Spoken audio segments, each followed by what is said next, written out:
I watched the movie Raja Saab, Prabhas starrer movie. I don't know how to start, where to start. I literally having a severe headache after watching this movie, and this is only because of you, Prabhas. See, I'm having a tablet in my hand. I can't forward this video without having a tablet. Seriously, yaar.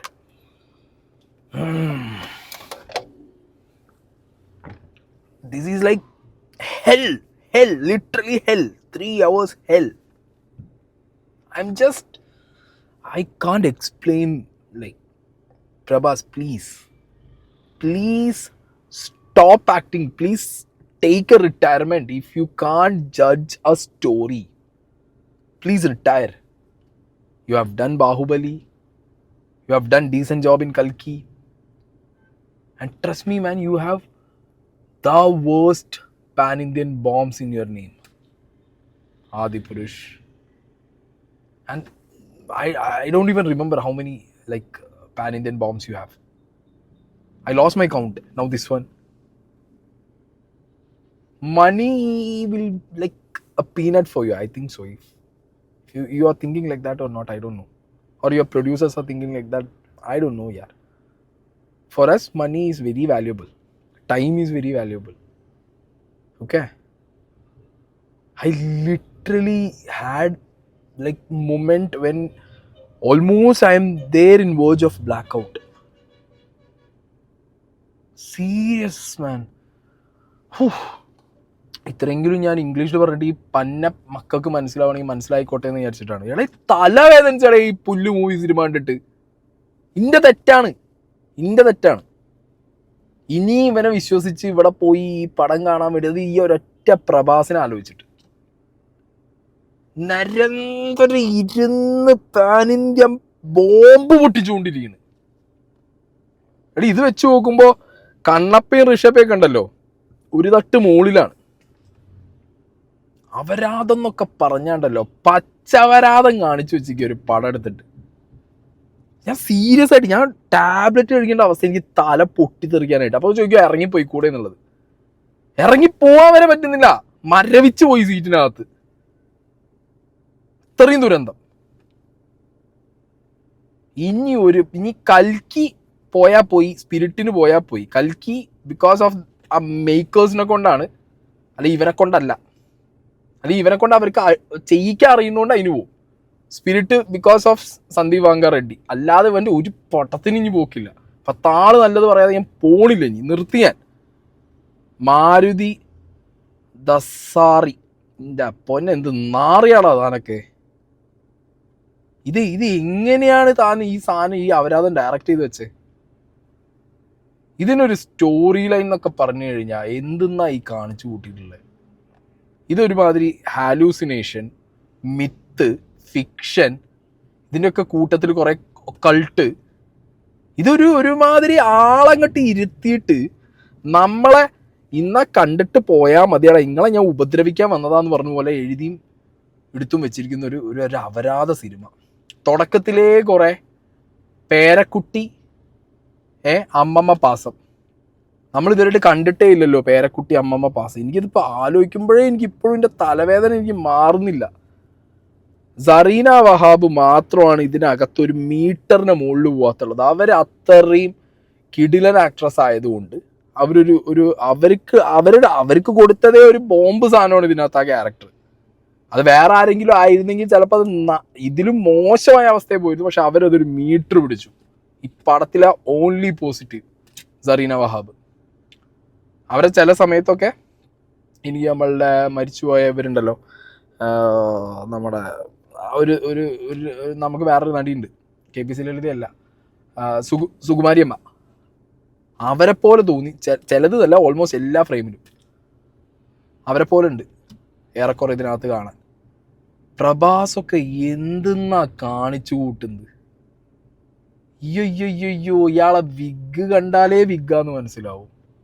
അതിനിടയിൽ മുഖത്തിൻ്റെ ഈ ഭാഗം ഒരു നടനാവുമ്പോൾ ഒരു minimum ഒരു shot എടുത്ത് കഴിഞ്ഞ് വന്നിട്ട് ഇത് കാണുന്ന സമയത്തെങ്കിലും, അല്ലെങ്കിൽ ഇതിൻ്റെ എഡിറ്റ്സ് കഴിഞ്ഞ് ഇത് കംപ്ലീറ്റ്ലി ഇരുന്ന് കാണുന്ന സമയത്തെങ്കിലും ഒരു തിരിച്ചറിവ് വേണ്ടേ? കുറച്ചൊരു നാച്ചുറാലിറ്റി വേണ്ടേ?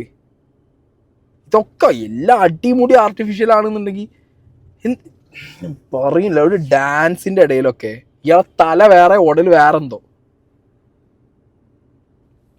പടം തുടങ്ങുമ്പോൾ തന്നെ ഒരു സീൻ കാണിക്കുന്നുണ്ട്. ഒരു കാട്ടിനകത്ത് വലിയൊരു കൊട്ടാരത്തിനകത്തേക്ക് അങ്ങോട്ട് കയറി പോകും ഒരു മോർച്ചറിന്റെ ഒരു എന്താ പറയാ പുറത്ത് നിൽക്കുന്ന സെക്യൂരിറ്റി. അത് കണ്ടപ്പോൾ ഞാൻ വിചാരിച്ചു ഗ്രാഫിക്സ് എന്താണെങ്കിലും ഈ ഗ്രാഫിക്സ് എന്നൊക്കെ പറഞ്ഞു കഴിഞ്ഞാൽ മറ്റേ കുട്ടി TV ബെറ്റർ അങ്ങനത്തെ സാധനം. അത് കഴിഞ്ഞപ്പോഴത്തേക്ക് ഈ സാധനം കണ്ട് മാറി. പേരക്കുട്ടി അമ്മമ്മ സാധനം തുടങ്ങി. അതിനിടയിൽ ഒരു ഒടുക്കത്ത പ്രേമവും അതിനിടയിൽ ഒരു പാട്ടുണ്ട് ഇതിൻ്റെ തുടക്കത്തിൽ. ഇതിൻ്റെ പൊന്നെ വയലാർ എഴുതുമെന്നൊക്കെ ചോദിക്കണ പോലെ. ഇത് കൈരളി TV ഒന്നും വേണ്ട. ഇപ്പൊ ഇവന്മാരെ ആ കൊട്ടേഷൻ ഏറ്റെടുത്ത് തോന്നുന്നുണ്ട്. അത്രയും മലയാളത്തിൽ എഴുതി നാശാക്കി വെച്ച. ഇത് പറ്റില്ല എന്നുണ്ടെങ്കിൽ പിന്നെ ഇത് പാൻ ഇന്ത്യൻ ആക്കരുത്, വേറെ ഭാഷയിൽ എടുക്കരുത്. തെലുങ്കിൽ തന്നെ പണ്ടാണെങ്കിൽ ആ ഓഡിയൻസിനെ കൊന്നു നിന്നാ പോരെ. എന്തിനാ നമ്മളെ തലയ്ക്ക് ഇട്ട് തരാൻ നിൽക്കുന്നത്? നാശം. അങ്ങനെ ഒരു പാട്ട്. ആ പാട്ട് അങ്ങോട്ട് കഴിഞ്ഞാണ്ട് തുടങ്ങുകയാണ്. പിന്നെ അങ്ങോട്ട് അമ്മമ്മേന്റെ പിന്നാലെ പേരക്കുട്ടി നടക്കുന്നു. അപ്പൊ മനസ്സിലാവുന്ന ഒരു മുത്തശ്ശനുണ്ട്. ഈ അമ്മമ്മയുടെ ഭർത്താവ്, ഇയാള് സഞ്ജയ് ദത്തിന്റെ ക്യാരക്ടർ. അതൊരു മന്ത്രവാദി ക്യാരക്ടർ.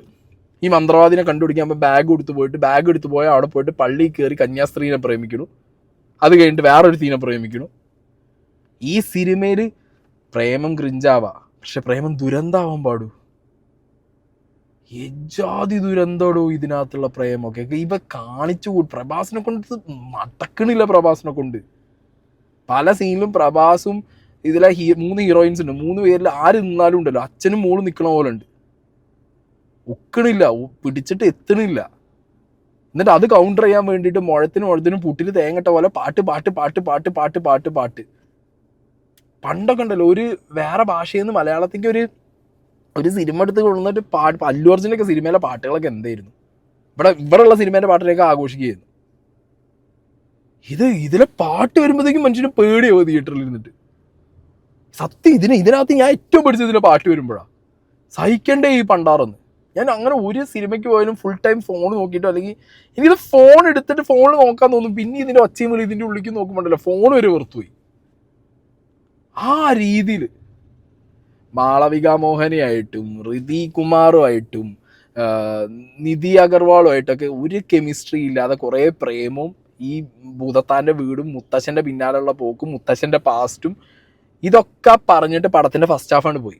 സെക്കൻഡ് ഹാഫ് എത്തിയപ്പോഴത്തേക്ക് ഇതെല്ലാം കൂടി ഒരു കാട്ടിക്ക് കൊടുന്ന ഒരു കാട്ടവരാതം തുടങ്ങി. കാട്ടവരാതം എന്നൊക്കെ പറഞ്ഞു കഴിഞ്ഞാണ്ടല്ലോ നമ്മളെ കൺഫ്യൂസ്ഡ് ആയി പോകും ഇതിനകത്ത്. സഞ്ജയ് ദത്തിന്റെ ക്യാരക്ടർ ഒരു പുകയും മറയൊക്കെ ആയതുകൊണ്ട് അയാൾക്ക് വലിയ പണിയെടുക്കേണ്ട ആവശ്യം വന്നിട്ടില്ല. ഇല്ലെങ്കിൽ അയാളെയും പേര് പറയിപ്പിച്ചിരുന്നു ആ രീതിയിൽ. സമുദ്രക്കുനിക്ക് ഏതാ റേഞ്ച് ആക്ടർ. അയാൾക്ക് എന്തിനാണ് ഈ തീട്ടത്ത് പോയിട്ട് ഇരുന്നതെന്ന് എനിക്കറിയില്ല. ബൊമ്മൻ ഇറാനി എന്തിനാ അയാൾ ഇതിനകത്ത് അഭിനയിച്ചെന്നുള്ളതിനെ കുറിച്ച് എനിക്ക് ഇപ്പോഴും ഒരു പിടുത്തം കിട്ടുന്നില്ല. ഇവരൊക്കെ പ്രഭാസിന്റെ പാൻ ഇന്ത്യ എന്ന് കേൾക്കുമ്പോഴത്തേക്ക് പോയി തലവെക്കുന്നതാണോ? ഇവൻ ആരടാ ഇനി ഇങ്ങനെ പൈസ മുടക്കും? എനിക്കറിയില്ല ആരെ പ്രൊഡ്യൂസേഴ്സ് ഇത്ര പൈസ മുടക്കുന്നത് ഇനി ഇവന്റെ പേരിൽ എന്നുള്ളത്. സ്പിരിറ്റ് കഴിഞ്ഞ് ഇനി ഇവന് വല്ല പടമുണ്ടോ? സെക്കൻഡ് ഹാഫ് മൊത്തം ഒരു വീടും അതിനകത്ത് എന്തൊക്കെയോ കാണിച്ചു കൂട്ടുന്നു. അതിനകത്ത് കുറെ ട്രാൻസ് വേൾഡിലേക്ക് നമ്മളെ കൊണ്ടുപോകുന്നു പറയുന്നു. അതിനകത്ത് കുറെ മറ്റേ ഈ ഇത് കാണിക്കുമല്ലോ, നമുക്ക് മന്ത്രവാദം കാണിക്കുന്ന പോലെ. മന്ത്രവാദം കാണിക്കുന്നില്ല, മന്ത്രവാദത്തിന് മുകളിൽ ഫുള്ള് കാണിക്കുന്ന എന്താ പറയുക, ഒരു പാരനോർമൽ മന്ത്രവാദം സൈക്കിക് ആയിട്ടുള്ള സാധനങ്ങളൊക്കെ കാണിച്ചിട്ട് നമ്മക്കേ ഭ്രാന്ത് പിടിക്കുന്നു. ഓരോ ഫ്രെയിമിനകത്ത് നടക്കുന്ന ആക്ടിവിറ്റീസ് കാണുമ്പോൾ ഇങ്ങനെ തലയും കണ്ണും വേദനിക്കുക.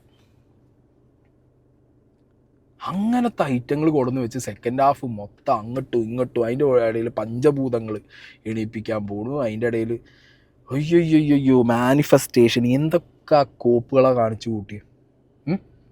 എന്നിട്ട് എല്ലാം കൂടിയും കഴിയാൻ നേരത്ത് എഗെയിൻ കുട്ടി ടി വിയിലെ പോലെ കുറേ ജന്തുക്കളും അല്ലെങ്കിൽ വേറൊരു ജന്തു വരുന്നു. അതിനൊരു മുതലേൻ്റെ ഒപ്പം ഒരു കാട്ടവരാതം. ഇതെല്ലാം കഴിഞ്ഞ് പടം കഴിയാൻ നേരത്ത് പടം ഒരു ബ്ലാക്ക് സ്ക്രീൻ ഇട്ട് എന്തോ സാധനം പറഞ്ഞിട്ട് നിർത്തി പോവുകയും ചെയ്തു. എന്നിട്ട് എല്ലാം കഴിഞ്ഞ് നോക്കുമ്പോണ്ട് ലാസ്റ്റ് വില്ലൻ നായകൻ എന്ന് പറഞ്ഞാൽ ഈ കോൺസെപ്റ്റിൻ്റെ എതിരെ നിൽക്കുന്നത് എന്ത് ജന്തു എന്ന് മനസ്സിലായിട്ടില്ല. ലാസ്റ്റ് ആ ജന്തുവിനെയും തട്ടിയിട്ട് ഈ 3 പെണ്ണുങ്ങളെയും കൊണ്ടൊരു കല്യാണത്തിൻ്റെ സെറ്റപ്പ് കൊണ്ടുപോയിട്ട് ഈ സാധനത്തിൻ്റെ ബാക്ക് കൊണ്ടുവന്ന് വെച്ചിരിക്കുകയാണ്. 2, രാജാ സാബ് 2, സർക്കസ് രാജാ സാബ് 2 1893 അങ്ങനെ എന്തോ ഒരു സാധനം പറഞ്ഞിട്ട് ഈ സാധനം 2 ഒക്കെ കണ്ടപ്പോഴത്തേക്കും സത്യം പറയാണ് ഈ ചെരുപ്പൂരിയൊക്കെ സ്ക്രീനിൽ ഇറങ്ങി കഴിഞ്ഞാൽ സ്ക്രീൻ പൊട്ടി ഞാൻ കാശ് കൊടുക്കണമല്ലോ. അതുകൊണ്ട് അങ്ങനത്തെ ഇതൊന്നും ചെയ്തില്ല. അതിനുള്ള ശക്തി ഉണ്ടായിരുന്നില്ല. ലൈക്ക് നമ്മായിരുന്നു തിയേറ്ററിനകത്ത് മൊത്തം. ഒരുമാതിരി എൻ്റെ അമ്മേ, എൻ്റെ ഇടയിൽ മുണ്ടെടുത്ത് വരണു, അതിനിടയിൽ ഇങ്ങനെ മോഹൻലാലിനെ പോലെ നടക്കണു. Man, you retire, don't act. Such a waste acting and such a waste choosing of a script.